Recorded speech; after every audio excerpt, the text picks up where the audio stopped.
Low Model Railroaders, update on the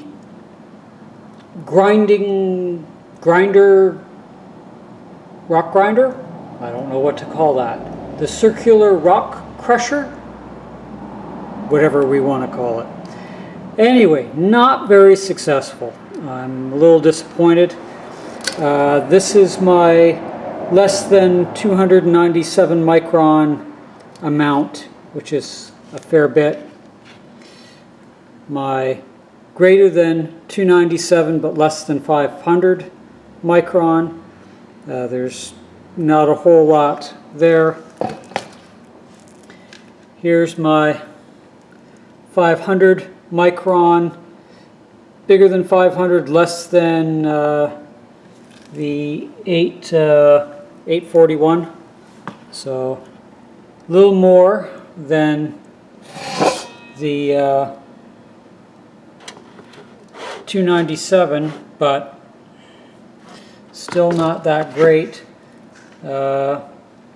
As much or a little more on the 841. I think it's 841. Yes, 841 sieve, and just as much or more on the 1191. So I'm making big particles, and then not a whole lot on the 2000, greater than 2000 sieve.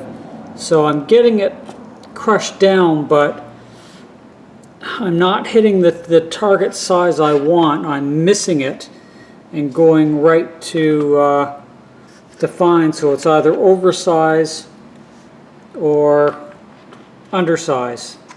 So I think I'm going to have to come up with another plan, because I'm getting just as good or better, probably equivalent, I would say, by using the mortar and pestle technique. And it's not producing as much dust into the air as the grinder wheel is kicking up.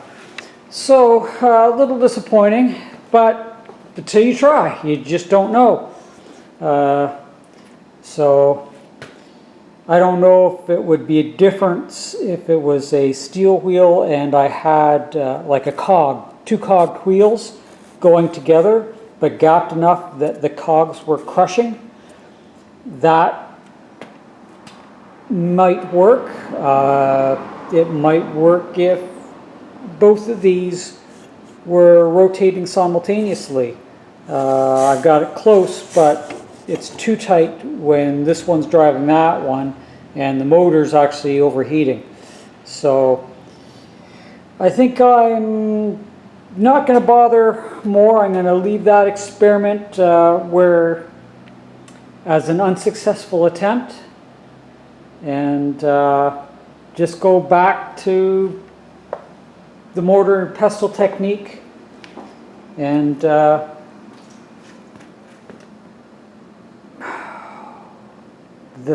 output is greater anyway. Getting the large pieces through was next to impossible.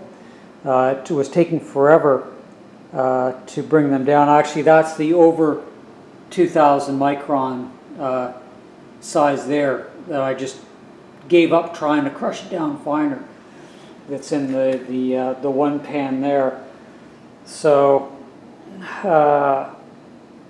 unsuccessful attempt, but I'm going to keep at it, since what I'm looking at utilizing is the 500 to 297. I've got a fair amount there, and I've probably got half a container. I think you can just see the lost my paper. You can see I'm just a little under half full of my 841 to 500. So I am generating, and I've got lots oversized that I can continue to crush down carefully to try and generate those two sizes they'll need, but I am going to run a test piece of track and roadbed and see what it looks like in comparison to the Woodland Scenic Spine ballast. But I know I got that on sale. That was $12 for whatever quantity that is of the Woodland Scenic Spine ballast, and I know for my layout I'm going to need a lot of ballast. So even getting it on sale, I'm talking a couple $100 worth of ballast, and since I've already got lots of rock, probably about 40 pounds of the blue celestite crystal that I got from that mineral hunting excursion in the quarry, probably about 12 years ago now was when I did that. So I'm going to try and make use of what I got. It's just sweat equity. It's not costing me anything, so I'll do that test piece and show you that in comparison in my next video. So bye for now.